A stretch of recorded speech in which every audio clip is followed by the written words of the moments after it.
but I don't think that there is a parallel in any other group to the Jews who support the enemies of the Jews. In other words, there were no blacks for apartheid. There were no blacks for lynching. Yeah. And yet you have I know you're intellectually honest, so I am amazed. He actually welcomed the Hamas attacks, Norman Finkelstein? He did. He praised them. The National Lawyers Guild, which was really started by Jewish lawyers, had lots of prominent Jewish lawyers, still has a lot of Jewish lawyers. The National Lawyers Guild on the 8th, we're not talking about after Israel went into Gaza, on the 8th, the day where the blood was still flowing from people's bodies, praised the attack and said it was a legitimate military response to the occupation and done by freedom fighters. The National Lawyers Guild, that has branches in every major law school in the country, the same National Lawyers Guild that stops conservative judges from speaking, shuts them down, is an anti-civil liberties group.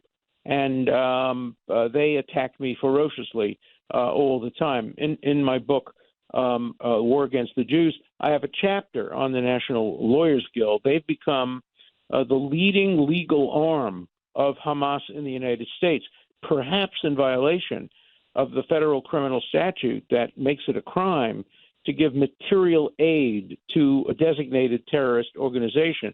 I think the National Lawyers Guild has come either close or has passed over the line into giving material aid to Hamas. But they have praised, as many other groups which have Jews in them, have praised these horrible these mass murders. The Bronx Defenders Organization, they're supposed to defend people. They, as a group, came out in favor of Hamas's killing. So we're seeing this across the board from progressive, woke, hard left, traditionally anti-Israel and anti-Semitic groups.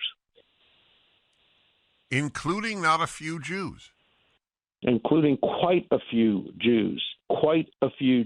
A Jewish woman wrote a letter. I wrote an open letter to the Bar Association, to the Bar Journal the other day, saying that anybody who has supported beheadings, any lawyer who has supported beheadings, rapes, and murders, if a law firm hires them, they have an obligation to tell their client, you're being represented by somebody who supports rape. Just like if you hired somebody from the Ku Klux Klan who supported lynchings, you'd have an ethical obligation to tell your clients, oh, by the way, the lawyer we've assigned you supports lynching of blacks. Oh, you're black, we know that, but, he's only your lawyer.